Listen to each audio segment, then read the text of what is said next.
अस्सलाम फ्रेंड्स, आप देख रहे हैं हमारा यूट्यूब चैनल अलमक्का टेक एंड बिजनेस और मैं हूं उस्मान हुसैन। आज की इस वीडियो में दोस्तों मैं खासा तजज़िया आपके साथ शेयर करने वाला हूं जो इस वक्त यूएस के अंदर नुकसानात हो रहे हैं आग लग जाने के बाद, उसका क्रिप्टो मार्केट के ऊपर क्या इम्पैक्ट आ सकता है। खास करके पीर का दिन किस तरह का आगाज़ लेगा, ये हमारे लिए जानना बहुत ज़रूरी है क्योंकि अभी मार्केट एक हॉलीडे से गुजर रही है, लेकिन फिर भी इसका वॉल्यूम जब पीर के दिन के आगाज़ के अंदर हो करके ऐड होगा तो क्या मार्केट को कोई पॉजिटिव सपोर्ट मिल सकेगी।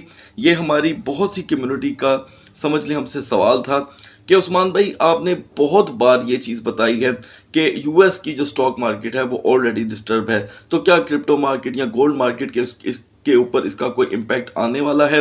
अगर आने वाला है तो इसके बारे में हमें मैक्सिमम इंफॉर्मेशन दोस्तों प्रोवाइड करें तो यही होगा।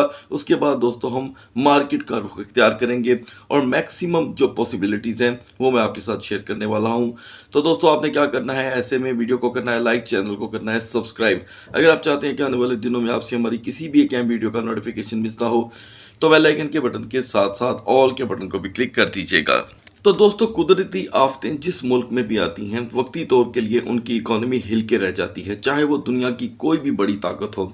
आपने देखा होगा कि जब माजी में मूजी अमराज आए थे तो उस वक्त दुनिया की जो ट्रेडिंग की जो मंडियां थी वो हर मुल्क में टूट गई थी। इसमें कोई शक नहीं है कि वो मुल्क और जिसकी आवाम ज़रा यहाँ पर ज़्यादा वीक होती है उनके ऊपर उसका इम्पैक्ट अगर दुनिया में 10% आया है तो वहाँ पर आपको 70% देखने को मिलता है।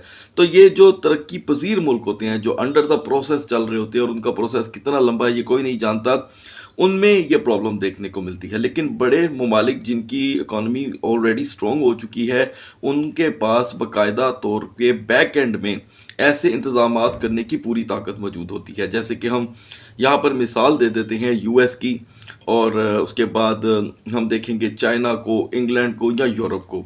ये 4 रीजन ऐसे हैं दोस्तों पूरी दुनिया के कि जब अल्लाह ना करे यहाँ पर आफतें आती हैं तो इनके पास पूरा इंतज़ाम मौजूद होता है। यूएस के अंदर पहले तो मैं अपना ज़ाती तजज़िया आपसे शेयर कर देता हूँ, ये ज़रा पॉइंट नोट कर लीजिएगा। यूएस के अंदर रूटीन के अंदर ऐसी चीज़ें आती रहती हैं। अगर आपका कभी अमेरिका जाने का इत्तेफाक हो तो आपको पता चलेगा कि हमारे यानी कि जो कंट्रीज़ के हम रहने वाले हैं जैसे कि इंडिया, पाकिस्तान, बांग्लादेश या दुबई, यहाँ पर जब आफतें आती हैं तो उनका मुकाबला करते करते एक बड़ा वक्त गुजर जाता है। लेकिन उनके बाकायदा सालाना प्लानिंग के अंदर ये चीज़ें ऐड होती हैं कि अगर ऐसा हो जाएगा तो हम क्या करेंगे, अगर इतना नुकसान हो गया तो हम क्या करेंगे। तो पहले तो मैं आपको ये बता दूं, दिस इज़ यूएस दोस्तों। ये कोई ऐसी जगह नहीं है जिसमें नुकसान हो, कुदरती तबाहियाँ आए तो उनसे लड़ने की या चले उसको सेटल करने की उनमें ताकत ना हो। तो इसके ऊपर तो कोई दो राह नहीं है, वो इस चीज़ को हैंडल कर सकते हैं। अलबत्ता यूएस की जो स्टॉक मार्केट क्रैश कर गई है उसमें सबसे बड़ा स्टॉक क्रैश हुआ है इंश्योरेंस कंपनी का। इंश्योरेंस कंपनियों का स्टॉक इसलिए क्रैश कर गया है कि वहाँ पर दोस्तों जितने भी घर थे वो ज़्यादातर इंश्योर्ड थे, ठीक है। तो अब इंश्योरेंस कंपनियों को तो ख्वाबो ख्याल में भी नहीं होगा कि बाकायदा इतना बड़ा लॉस हो जाएगा और हमें एकदम से इनका क्लेम जो है भरना पड़ेगा। देखें, मोस्टली इंश्योरेंस कंपनियां बाकायदा आपसे सालाना पैसे लेती हैं, लेकिन उन्होंने कभी ये नहीं सोचा होता कि एक साल में अगर हमने 10,000 गाड़ियों की या घरों की इंश्योरेंस की है तो 10 में से 9,000 हमें क्लेम करने आ जाएंगे। वो एक नॉर्मल रूटीन में उनका जहन चल रहा होता है कि अगर किसी की विंड स्क्रीन टूट जाती है तो चले हम उसको, इंश्योरेंस के अंदर गाड़ी है और आपको ये भी पता है कि उनके टेन्योर होते हैं। अगर तो इंश्योरेंस की पॉलिसी मेच्योर है 6 मंथ, 4 मंथ और 1 ईयर, 2 ईयर, उस हिसाब से क्लेम भी होता है। अब हम ये नहीं जानते, इसके ऊपर अभी मैंने पूरी स्टडी नहीं की कि ये जो इंश्योरेंस कंपनियों के स्टॉक फॉल कर रहे हैं इनको यहाँ पर क्लेम करने में अब टेन्योर कितना आएगा। जैसे कि अगर किसी का घर वहाँ पे तबाह हुआ है, अल्लाह ताला उसको बेहतर उसका अता फरमाए दोस्तों। लेकिन इसमें यह देखना है कि क्या उनकी पॉलिसी मैच्योर थी कि नहीं थी। एनीवे, हम आते हैं अपने मौजू के ऊपर। उनकी पॉलिसी मैच्योर थी या नहीं थी ये एक बात का मौजू है। तो दोस्तों वो तो इस चीज़ से निकल आएंगे क्योंकि इस मसले को लगे हुए या इस आग को लगे हुए तकरीबन 5 से 10 दिन हो चुके हैं और अब हमारे पास एक आखिरी दिन है, वो है कल का पीर का दिन, जिसमें आपने 3 चीज़ें देखनी है। हमने ये देखना है दोस्तों कि क्या कल के दिन टॉप एग्जिट तो नहीं होते, ठीक है। टॉप एग्जिट अगर कल आपको देखने को मिलते हैं तो मार्केट में एक क्रैश देखा जा सकता है। प्लीज़ मैं आपको यहाँ पर डिस्क्लेमर दे दूं कि मैं ये नहीं कह रहा कि क्रैश कंफर्म आएगा। इसके ऊपर आप खुद वर्क कर लीजिएगा, ठीक है। और मेरी किसी भी वीडियो का मकसद आपको बिल्कुल भी फाइनेंशियल एडवाइस नहीं करना होता। स्क्रीन पे जो डिस्क्लेमर चल रहे होते हैं, मेरी आपसे रिक्वेस्ट है उसे पढ़ लिया करें। उसके बाद दोस्तों होगा CME गैप। एक हो गया टॉप एग्जिट, उसके बाद CME गैप और CME गैप, ये दोनों मिलकर अगर बच भी जाते हैं तो तीसरी चीज़ हमने एक और फॉलो करनी है, वो ये है कि आप स्क्रीन के नीचे देखें। इस वक्त जो मार्केट है वो 94,300 पे ट्रेड हो रही है। आखिरी डिप हमने देखा था तकरीबन कोई 50 से 55 घंटे पहले या 2 दिन पहले कर लेते हैं, 91,560 का। 91,560 पे बाइंग हुई थी पूरी दुनिया के अंदर, BTC के अंदर, सिर्फ BTC की बात हो रही है। तो इस वक्त जिन्होंने 91,560 की बाइंग की हुई है वो तो दोस्तों इस वक्त प्रॉफिट में है, क्योंकि मार्केट 94,000 मॉर्निंग के अंदर जो हाई लगा करके आई है दोस्तों वो 95,000 का था, ठीक है। तो मार्केट में एक रोटेशन गैप आ सकता है, ये चीज़ रखिएगा। 3 चीज़ें हैं, टॉप एग्जिट, CME गैप और लास्ट बाइंग के ऊपर आपकी नज़र। ये तीनों चीज़ों मिलके मार्केट का रुख बदल सकती हैं। और रही बात लॉस एंजल्स में जो इस वक्त प्रॉब्लम्स चल रही हैं दोस्तों, मुझे ऐसे लगता है कि वो अब कंट्रोल होना शुरू हो गई हैं। अगर लास्ट इम्पैक्ट आप देखना चाहते हैं तो पीर के दिन का ज़रूर वेट कर लीजिएगा, ये आपके ऊपर डिपेंड करता है उनके लिए जिनको लगता है कि उन्हें वेट करना चाहिए। देन अदरवाइज अगर पीर हो या मंगल हो, सैटरडे हो, संडे हो, अगर मार्केट ने क्रैश होना है ऐसी आफतों की वजह से, तो फिर वो ना संडे देखती होती हैं, ना सैटरडे, ना फ्राइडे। तो उस वक्त हमारे जहन में सवाल आता है कि ये क्या हुआ। सो गाइस, अब हम यहाँ पर अपने कॉइन्स का रूटीन तज्जिया आपसे शेयर करने वाले हैं। तो दोस्तों मार्केट की कैपिटलाइजेशन के अंदर हमें यहाँ पर 2 बिलियन का एक पॉजिटिव इजाफा देखने को मिल रहा है। और कैपिटलाइजेशन के BTC की जो डोमिनेंस है उसके अंदर 0.13% की कमी। डोमिनेंस में तो दोस्तों जितनी कमी हो आल्ट कॉइन की सेहत के लिए उतना ही बेहतर होता है। और BTC को हम लास्ट में डिस्कस करेंगे दोस्तों। इथीरियम यहाँ पर स्टिल फाइट कर रहा है। जो लेवल मैंने आपसे बताया था, इथीरियम ने 100% उसे यहाँ पर टच किया है, यानी कि 3275 से ही मॉर्निंग का आगाज़ हुआ और इथीरियम ने हमें हाई दिया है 3319 का। और जो मैंने आपको हाई बताया था वो था दोस्तों 3320 का। आई होप आपने मिडनाइट की वीडियो को ज़रूर एंजॉय किया होगा। लास्ट में दोस्तों इन दोनों को डिस्कस करेंगे। आगाज़ करते हैं XRP से। XRP के ऊपर दोस्तों मेरी कोशिश है कि आपको मैं आज एक डेडिकेटेड वीडियो प्रोवाइड करूं, आप उसे स्टडी करें और समझें कि XRP में ये पंप अब क्यों आ रहा है। इस मार्केट के अंदर XRP ने अपनी पोजीशन को तेज़ी से बदला है, 2.50 को अपनी सपोर्ट बनाया है। और आप भी जानते हैं कि जब मार्केट मुसलसल 5 दिन क्रैश करती रही, XRP ने 2.24 को नहीं छोड़ा। तो लिहाजा जिनके पास यहाँ पर बाइंग मौजूद है उनके लिए रेजिस्टेंस देखने को मिल सकती है 2.75 की। अब आते हैं दोस्तों BNB पे। हमारी सपोर्ट 672, रेजिस्टेंस 696। BNB ने हमें जो मेजर लो प्रोवाइड किया वो 692 का था। रेजिस्टेंस है दोस्तों आपके सामने 694। कोई खासी ट्रेड हम BNB में जनरेट नहीं कर सके नेक्स्ट वाल वॉर के लिए। यहाँ पर BNB की सपोर्ट है दोस्तों 681 की, 681 की। और रेजिस्टेंस रहेगी दोस्तों 698। सोलाना की हमारी सपोर्ट थी guys 179.10 and resistance is 188.50। Solana ने हमें जो मेजर लो प्रोवाइड किया है गाइस वो था 185 and now we are standing on 186.67।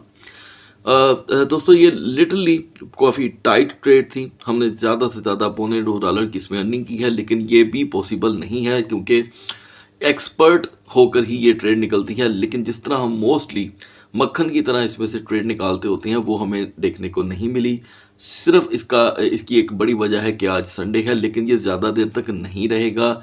शाम 7 बजे के बाद मार्केट अपना 70 से 50% के दरमियान आपको फेस ओपन करके दिखाएगी, ठीक है जी। नेक्स्ट 12 आवर के लिए यहाँ पर सोलाना की दोस्तों जो मेजर सपोर्ट है वो है 180.50, रेजिस्टेंस 188.70। डोज में दोस्तों हमने 100% ट्रेड जनरेट की है। हमारी एंट्री थी गाइस 0.3350 से, एग्जिट था 0.3395 का। तो आप काइंडली इसको जो कि है बाय डिफाई एक्सचेंज पे जाकर मैच कर लीजिएगा एक्यूरेसी के एतबार से, ताकि कोई गलती की गुंजाइश रही भी हो तो आप उसे देख सकें कि कहीं कोई ऐसी प्रॉब्लम तो नहीं रही। एनीवे, नेक्स्ट 12 आवर के लिए यहाँ पर जो डोज की अगर मैं आपसे रिपीट पोजीशन शेयर करूँ तो हमें रेजिस्टेंस चाहिए 0.3410 की। हम 0.3410 को अगर अचीव नहीं करते या 0.34 को भी अचीव नहीं करते तो डोज हमें यहाँ पर दोबारा 0.3350 का लो प्रोवाइड कर सकता है। लेकिन आपको XRP पे नज़र रखनी होगी क्योंकि डोज भी अक्सर ADA की तरह XRP के साथ अपनी मूवमेंट को चेंज करता है। प्लीज़ इसे वॉच कीजिएगा। सुई टोकन की हमारे पास दोस्तों कल रात की 4.95 की बाइंग मौजूद है। अभी हम इसमें 10 सेंट लॉस पे हैं, हम इसे प्रोटेक्ट करेंगे। चेन लिंक को मैं यहाँ पर ऐड करना चाहूँगा। इसकी मेजर जो सपोर्ट है वो टूटने पे आई हुई है। लेट्स सपोज अगर हम 19.95 पे चले जाते हैं और 45 मिनट तक रिकवर नहीं करते तो चेन लिंक आपको 19.75 तक का लो दे सकता है। पोलकाडोट ने एक मरतबा फिर से दोस्तों रिकवरी बैक एंड पे दिखाई है 6.87 की, और ये 6.87 से ज़्यादा आगे मूवमेंट नहीं दे रहा।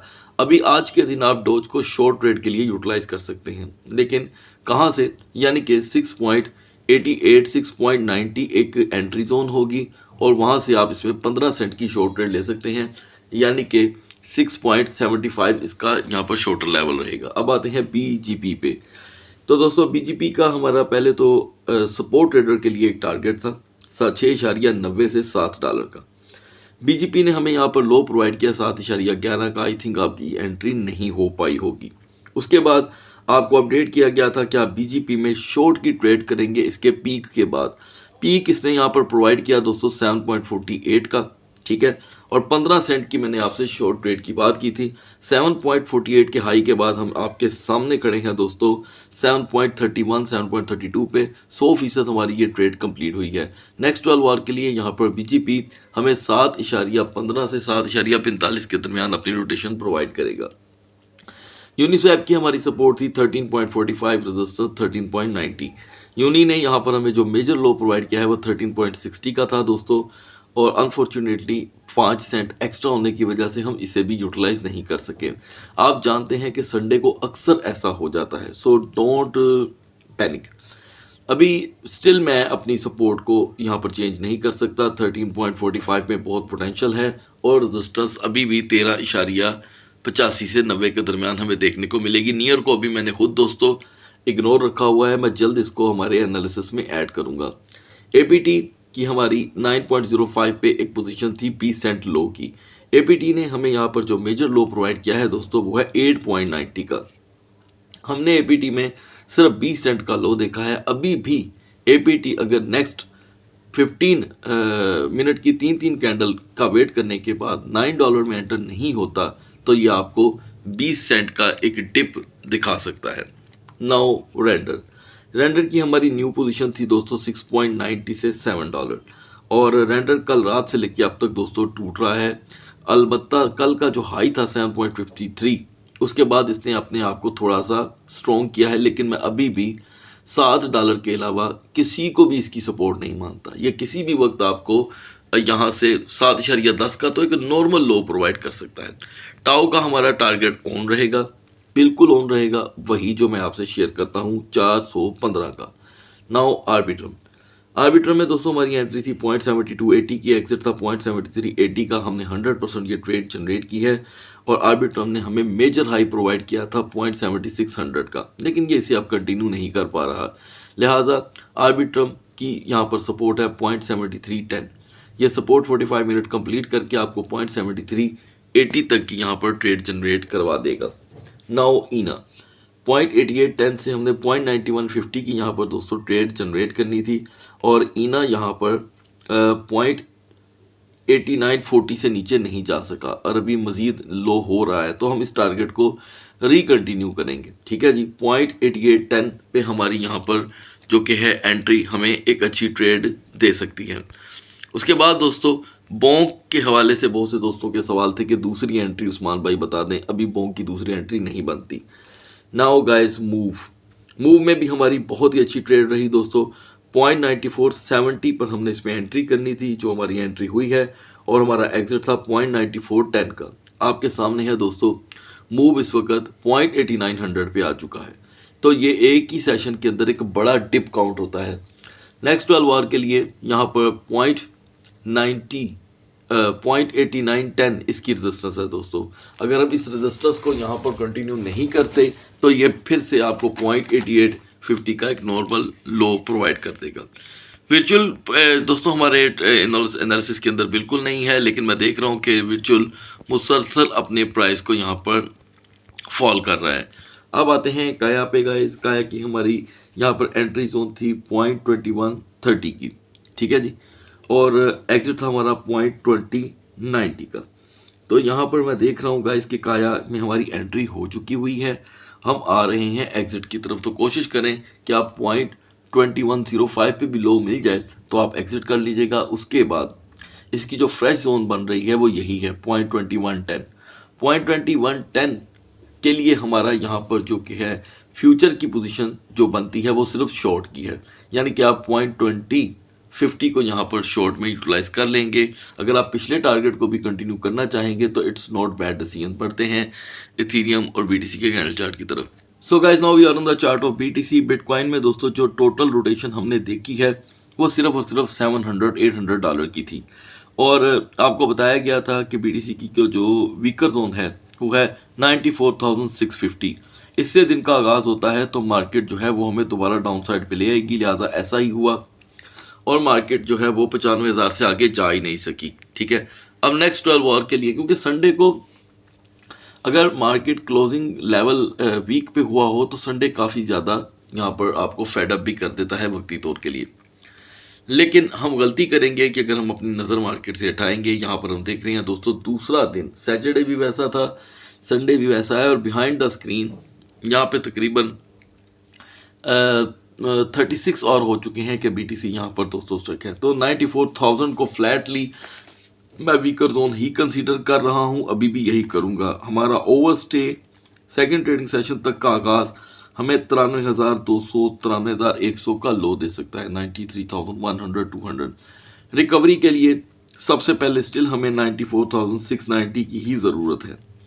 ये ज़रूरत पूरी होने के बाद हम 95,200 300 का हाई देख सकते हैं। आज के दिन के लिए हेल्पफुल टोकन है यूनिस्वैप, लिंक और एपीटी। बढ़ते हैं इथीरियम के कैंडल चार्ट की तरफ। अगर हम दोस्तों इथीरियम की बात करें तो मिडनाइट में हम 3275 पे थे। ठीक है, आपको बहुत अच्छे से याद होगा, और मैंने आपसे कहा था कि इसी से दिन का आगाज़ हमें 3320 का हाई देगा, तो हमने 3319 का हाई देखा है। ये एक सक्सेसफुल ट्रेड रही।